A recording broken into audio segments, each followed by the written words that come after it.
원장님 아침에 일어나서 양치질을 하려고 팔을 드는데 팔꿈치부터 손목까지 근육이 찢어지는 것 같아서 악 소리를 지르면서 칫솔을 떨어뜨렸습니다.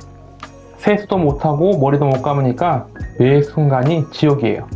오늘 소개해드릴 환자분의 이야기입니다. 환자분의 병명은 테니스 엘보, 즉 팔꿈치 외측 상과염입니다. 사람들은 이거 그냥 팔이 좀 아픈 병 아니냐고 하지만 당사자들에게는 삶이 무너지는 공포입니다. 이 환자분은 통증이 너무 심해서 심리적으로도 위축될 정도였다고 말씀하셨습니다. 내가 과연 다시 예전처럼 팔을 쓸 수 있을까? 영영 못 쓰는 건 아닐까? 하는 그 두려움 때문이죠. 하지만 여러분, 찢어질 듯한 테니스 엘보는 충분히 잡을 수 있습니다. 오늘 이 환자분이 어떻게 90% 이상의 통증을 없애고 다시 운동까지 하게 되셨는지 그 회복의 과정을 말씀드리겠습니다.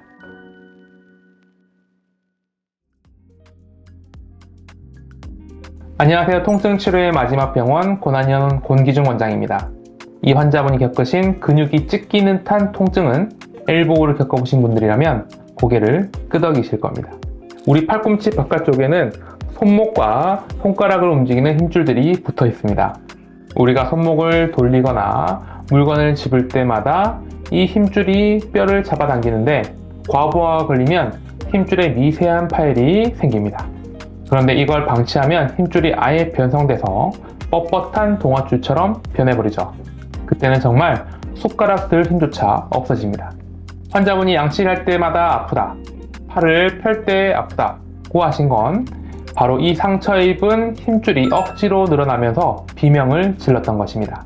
환자분이 가장 괴로워하셨던 건 가만히 있어도 옥신옥신거리고 움직이면 찢어지는 듯한 염증성 통증이었습니다.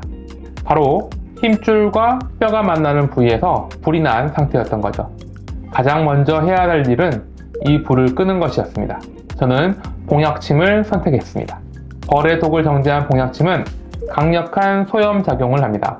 혈관이 거의 없어 약기운이 잘 닿지 않는 힘줄 깊숙한 곳까지 침투해서 염증 물질을 씻어내고 통증을 진정시킵니다.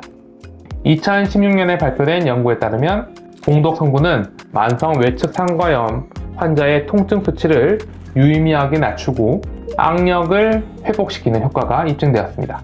스테로이드 주사처럼 힘줄을 약하게 만들 걱정 없이 염증만 골라내서 치료하는 효능이 입증된 것이죠.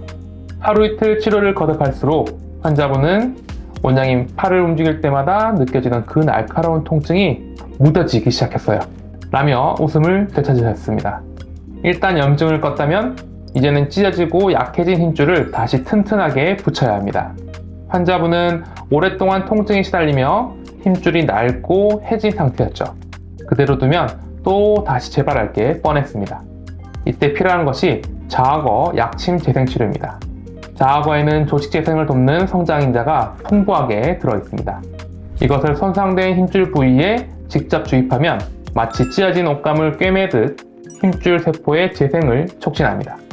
봉약침으로 청소하고 자악어 약침으로 새살을 채우는 이중치료. 이 과정을 통해서 환자분의 팔꿈치는 단순한 통증 완화를 넘어서서 다시 힘을 쓸 수 있는 튼튼한 구조로 바뀌기 시작했습니다. 마지막으로 이 환자분이 찢어지는 통증에서 완전히 해방될 수 있었던 결정적인 비결은 바로 호두 약침입니다.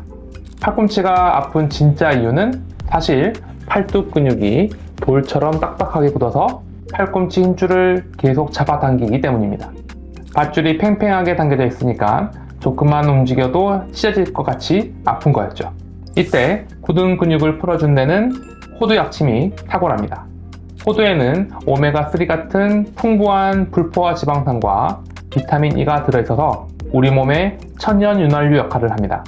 뻣뻣하게 말라 비틀어진 근육에 호두 약침을 주입하면 마치 녹슨 기계에 고급 오일을 바른 것처럼 근육이 즉각적으로 부드러워집니다. 2008년 발표된 연구에 따르면 호두 추출물은 강력한 항염증과 진통 효과를 보여줬습니다. 이건 체내 염증 효소인 콕스2를 억제하는 기전으로 밝혀졌죠. 즉, 호두 추출물이 근육을 부드럽게 할 뿐만 아니라 통증 자체를 줄여주는 효과가 탁월하다는 것입니다. 근육이 말랑말랑해지니 팔꿈치를 잡아당기는 장력이 사라지고 비로소 힘줄이 숨을 쉴 수 있게 된 겁니다. 치료가 끝난 후에 환자분은 이렇게 말씀하셨죠. 통증이 90% 정도 사라졌습니다. 이제 양치를 또 마음껏 하고 머리 위로 손을 올려도 겁나지 않습니다. 무엇보다 다시 가벼운 운동을 시작할 수 있어서 너무 행복합니다. 그런데 이 후기에서 가장 중요한 건 통증 감소가 아니라 심리적 위축감의 해소입니다. 아파서 꼼짝도 못하던 분이 다시 자신감을 갖고 몸을 움직이게 된 것. 이것이야말로 진정한 치유가 아닐까요? 엘보우 통증은 정말 질기고 독한 병입니다. 하지만 올바른 방법으로 끈기 있게 치료하면 찢어질 듯한 고통도 반드시 사라집니다. 자, 오늘 환자분의 케이스를 정리해 보겠습니다. 첫째, 찢어지는 듯한 염증성 통증은 봉약침으로 잡으세요. 둘째, 약해진 힘줄은 자하거 재생약침으로 강화하세요. 셋째, 딱딱하게 굳은 근육은 호두 약침으로 부드럽게 이완시키십시오. 저는 환자분의 상태에 따라서 봉약침으로 염증을 잡고 호두 약침으로 근육을 풀어주며 영지 약침으로 면역을 높이고 자하거 약침으로 조직을 재생시키는 최적의 맞춤 치료를 하고 있습니다. 혹시 여러분도 지금 양치질이 두려운 아침을 맞이하고 계신가요? 그렇다면 오늘 영상의 환자분처럼 약침 재생 치료를 받아보시길 권합니다. 오늘 영상이 도움되셨다면 구독과 좋아요 부탁드리고요. 지금까지 통증 치료의 마지막 병원 고난형 권기중 원장이었습니다. 감사합니다.